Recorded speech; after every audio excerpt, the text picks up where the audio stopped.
हिंसा विमुक्तं विजयान्वितं हितं निर्मायिकं श्री मुनिराजसेवितं नानाकुवाद्या वलिदैपनाशनं वन्दे वरं श्री जिनराजशासनम्।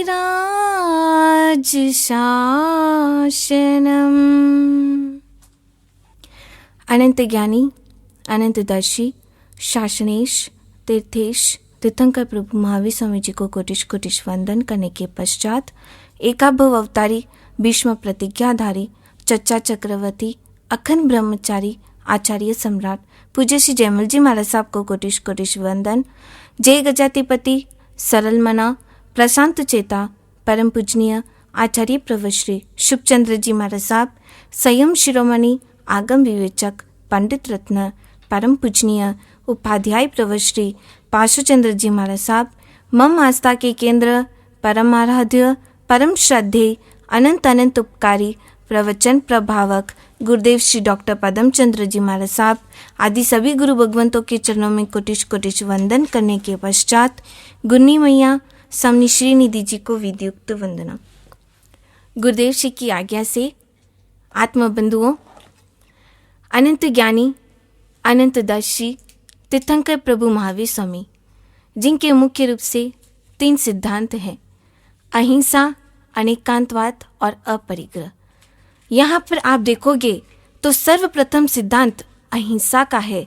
केवल यही नहीं, जब आप श्रावक के 5 अनुव्रत देखोगे तो उन 5 अनुव्रत में प्रथम अनुव्रत आता है प्राणातिपात वीरमन अर्थात अहिंसा, और साधु की जो 5 महाव्रत आते हैं उनमें भी प्रथम आता है अहिंसा। और दार्शनिकालिक सूत्र में जो प्रथम अध्ययन की प्रथम गाथा में जो धर्म उत्कृष्ट बताते हैं उसके अंदर 3 आते हैं। 3 धर्म उत्कृष्ट होते हैं। एक तो जहाँ अहिंसा है, जहाँ संयम है और जहाँ तप है। स्थान स्थान में आप देखोगे कि सर्वप्रथम स्थान दिया है अहिंसा को दिया है। क्यों अहिंसा को सर्वप्रथम स्थान दिया है?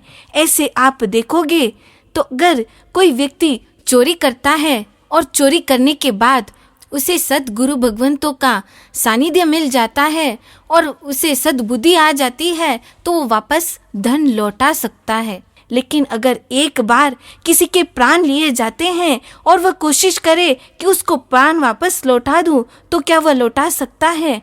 नहीं लौटा सकता है, कदापि नहीं लौटा सकता है। जैसे एक पेड़ का पत्ता टूटकर नीचे गिरता है और कोई ये कोशिश करे कि बिना साधन के उसे उसी तरह से जोड़ दूं, तो क्या वह जोड़ सकता है? नहीं जोड़ सकता है। उसी प्रकार एक बार जब प्राण लिए जाते हैं तो उसे वापस लौटाया नहीं जा सकता है। रोग को ठीक करने के लिए वैज्ञानिकों ने अनेक दवाइयां बनाई हैं, लेकिन उनके पास एक ऐसी दवा नहीं है जिससे वे मृत को भी जीवित कर सकते हैं। ऐसे तो वो कई बार वेंटिलेटर लगाकर जीवित तुल्य बनाते हैं, लेकिन जीवित तुल्य ही बना सकते हैं, जीवन नहीं दे सकते हैं, क्योंकि उनके पास भी वह साधन नहीं है। एक बार प्राण लिए जाते हैं तो पुनः लौटाया नहीं जा सकता है। कोई अपने आयुष्य से जी रहा है तो वह अहिंसा नहीं है, और अपने आयुष्य पूर्ण होने पर अगर वह मर रहा है तो वह हिंसा नहीं है। किसे कहते हैं हिंसा? एक कवि ने कहा है, जीव जीवे व दया नहीं, मरे तो हिंसा मत जान। मारन वाला ने हिंसा की, नहीं मारे वे दया कुन कान। छे खाए हनावे नहीं, हनियो न भल जाने ताई। मन वचन काया करी, आ दया कही जिन राय। बंधुओं, तो किसे कहते हैं हिंसा और किसे कहते हैं अहिंसा? कहते हैं न हिंसा अति हिंसा। जब हिंसा नहीं होती है तो वहाँ पर अहिंसा हो जाती है।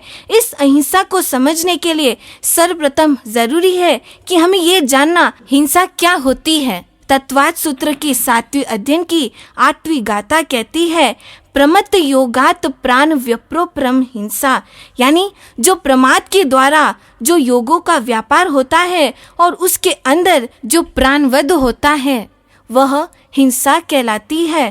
प्राण दो प्रकार के होते हैं, एक तो द्रव्य प्राण और दूसरा भाव प्राण। द्रव्य प्राण 10 प्रकार के बताते हैं।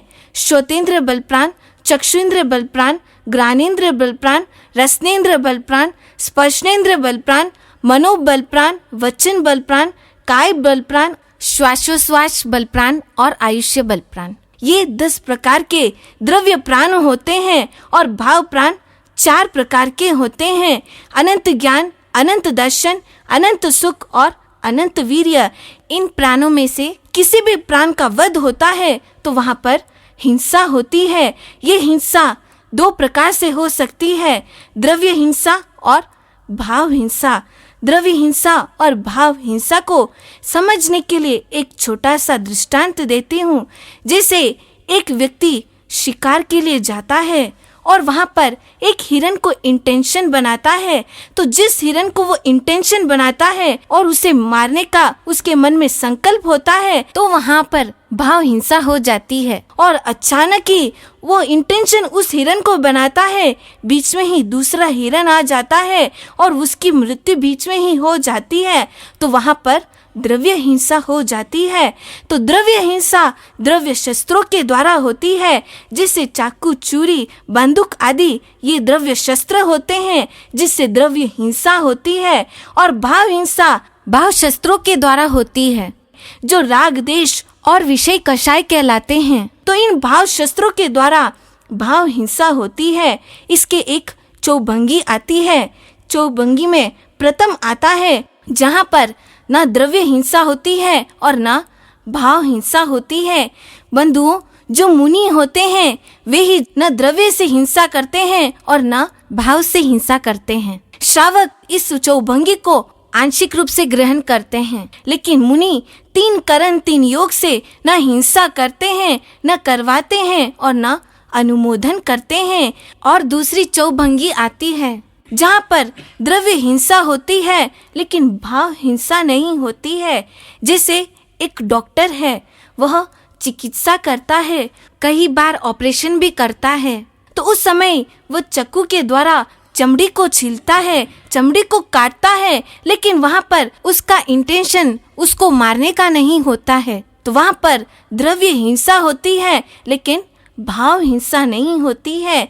और तीसरा चौभंगी में आता है जहाँ पर भाव हिंसा होती है लेकिन द्रव्य हिंसा नहीं होती है, तो वहाँ पर तंदुल मच्छ का उदाहरण दिया जाता है। तंदुल यानी चावल को कहते हैं। तो वो चावल के आकार का जितना इतना छोटा सा प्राणी जो मगरमच्छ के भोग के ऊपर रहता है, वह छोटा सा प्राणी जिस समय मगरमच्छ सांस लेता है तो उस समय वो अपना मुंह खोलता है, तो उस समय जो पानी के अंदर अन्य छोटे छोटे जीव जंतु, मछली आदि होते हैं तो उसके मुख में प्रविष्ट हो जाते हैं, और जब वो वापस छोड़ता है तो वापस उसके मुख से कुछ मछलियां जीवित बाहर निकल जाती है। तो उस समय वो छोटा सा तंदुल मच्छ मन में विचार करता है कि ये कैसा मूर्ख प्राणी है, अगर मैं उसकी जगह होता तो उसे जीवित नहीं छोड़ता। जो मछलियां अंदर आई उसे मैं पूरी तरह निगल जाता, पर उसके अंदर कैपेसिटी भी नहीं है कि उतने मछलियों को सेवन कर सके, लेकिन अपने भाव के द्वारा उसके अंदर ऐसे विचार आ जाते हैं, वो भाव हिंसा के द्वारा वो 7वीं नरक में जाता है। इस तरह से वो द्रव्य से तो नहीं करता है लेकिन भाव के द्वारा वहाँ पर वह हिंसा कर लेता है। और चौथी चौभंगी आती है जिसके अंदर द्रव्य से भी हिंसा करता है और भाव से भी करता है।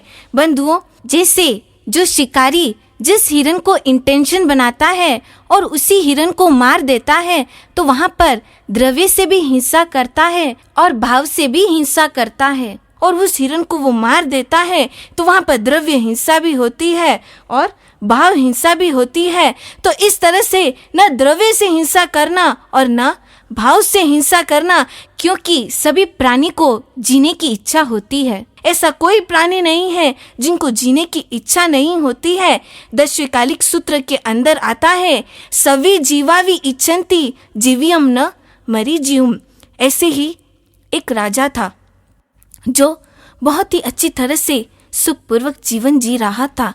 अचानक उसके दरबार में एक ज्योतिषी आता है और वह ज्योतिषी जैसे ही वहां आता है, राजा के चेहरे को देखकर उसका मन उदास हो जाता है। तो राजा उससे पूछता है, क्या बात है, तुम मुझे देखकर उदास क्यों हो गए हो? तब वह कहता है, कोई बात नहीं है। वह राजा बहुत उसे फोर्स करता है। आखिर में वह ज्योतिषी उसे कह ही देता है कि आप सिर्फ 7 दिन के मेहमान हो। तो वो राजा हक्का बक्का रह जाता है कि मैं सिर्फ 7 दिन का मेहमान हूँ। और उस समय वो पूछता है कि मैं यहाँ से कहाँ जाने वाला हूँ। तो वो ज्योतिषी कहता है, तुम यहाँ से काल कर कर अपने ही महल में जो एक गंदी नाली बह रही है, वहाँ पर एक कॉकरोच के रूप में तुम उधर जन्म लोगे। तो जैसे ही राजा ये बात सुनता है तो बहुत रुदन करता है, बहुत अर्थ ध्यान करता है कि मुझे ऐसे स्थान में जाकर जन्म नहीं लेना है, मुझे वहाँ नहीं जाना है। कोई उपाय हो तो मुझे बता दो जिससे मैं वहाँ पर जन्म न लूं। लेकिन जो जन्म लेता है मरना ही पड़ता है। अगर आप चाहते हैं कि आप मरे ही नहीं तो उससे ऐसा उपाय करें कि हमें जन्म ही ना लेना पड़े। तब कहीं हम जन्म ही नहीं लेंगे तो हमें मरना भी नहीं पड़ेगा। वो राजा कोशिश करता है, उसे कोई उपाय नहीं मिलता है। वो यही सोचता है, आज तो मैं राजमहलों में रह रहा हूँ, लेकिन कल उस गंदी स्थान में मैं कैसे वहाँ जी पाऊंगा, मुझे नहीं जीना है। तो वह तुरंत अपने मंत्री को बुलाता है और उसे कहता है कि देखो, 7 दिन के बाद जैसे ही तुम एक कॉकरोच को उस गंदी नाली में देखोगे तो तुरंत उसे तुम मार देना। वह मंत्री उस राज आज्ञा को स्वीकार कर लेता है। तो वहाँ पर जैसे ही वो हाँ कह देता है, राजा मन ही मन थोड़ा शांत होता है कि हाँ, मुझे वहाँ पर लंबे समय के लिए न रहना पड़े। ऐसे ही जाते जाते 1 दिन 2 दिन और 7 दिन बीत जाते हैं और राजा की मृत्यु हो जाती है और वह वहां जाकर उत्पन्न हो जाता है। इधर मंत्री 7वें दिन का इंतजार कर रहा था और इंतजार कर कर वह भी जैसे ही कॉकरोच को देखता है वो लाठी लेके आता है। लेकिन कहते हैं जो मनुष्य होते हैं, जो तिर्यंच होते हैं, जो अन्य प्राणी होते हैं, उनके अंदर भी संवेदना होती है। वे भी समझते हैं कि कौन मुझे मारने वाला है और कौन मुझे तारने वाला है। वे सब समझते हैं। जैसे ही वो लाठी को कॉकरोच देखता है तो उसे लगता है कि ये मुझे मारने के लिए आ रहा है। तो वो तुरंत छुपने की कोशिश करता है और वो भागने की कोशिश करता है, भागता है और इधर तो वो लाठी लेकर पीछे पीछे जाता है और वो जाकर एक स्थान पर छुप जाता है जहां पर वह आ भी नहीं सकता है। बंधुओं, कौन सा प्राणी था वह राजा का ही जीव था।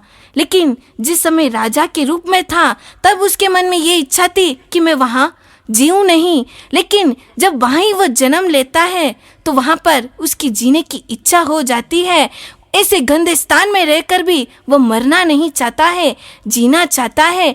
कहते हैं जो 6 काय होते हैं, पृथ्वी काय, अपकाय, तेवकाय, वायुकाय, वनस्पति काय और त्रस काय, ये 6 काय जीवों में भी जीवन होता है। साइंस के हिसाब से पानी की एक बूंद में 36,450 जीव होते हैं, लेकिन हमारा शास्त्र कहता है कि एक बूंद में असंख्यात जीव होते हैं। और ये जो 36,450 जीव बताए हैं वे आगम के अनुसार पानी के आश्रित रस जीव होते हैं। यहाँ तक वनस्पति में भी जीव होता है।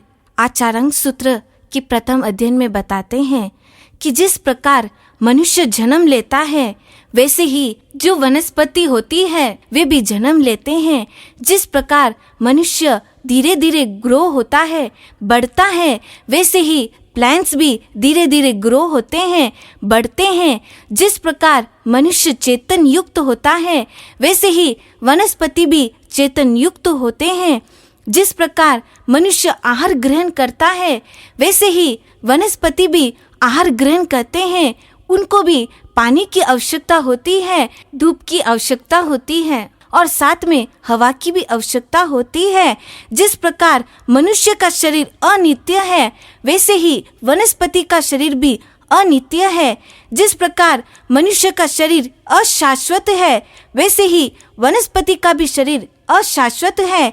जिस प्रकार मनुष्य अगर आहार ग्रहण नहीं करे, आहार के अभाव से वो उसका शरीर क्षीण और दुर्बल हो जाता है, वैसे ही वनस्पति का शरीर भी आहार के अभाव से क्षीण और दुर्बल होता है। जैसे मनुष्य के अंदर अनेक अवस्थाएं होती है, वैसे ही जो वनस्पति होती है उनके अंदर भी अनेक अवस्थाएं होती है। तो इस तरह से प्राण उनके अंदर भी है, तभी ये सारी क्रियाएं होती हैं। तो साइंस ने भी प्रूव कर दिया है कि उनके अंदर जीव होते हैं। वैसे ही अग्नि में भी जीव है, वायु में भी जीव है, और साथ में जो त्रस्त है वे भी जीव होते हैं। तो किसी भी जीव को मारना नहीं, मारने के अनेक कारण होते हैं। कोई कारण होते हैं। आचारांक सूत्र में प्रथम अध्ययन के 6 उद्देश्यक में कहते हैं कि देवता की बलि या शरीर के श्रृंगार के लिए कोई हिंसा करता है, कोई चर्म, मांस, रक्त, हृदय, पित्त, चर्बी, पंख, पूंछ, केश, सींग, विषान, दांत, दाढ़, नक, स्नायु, अस्थि और हड्डी के लिए हिंसा करता है।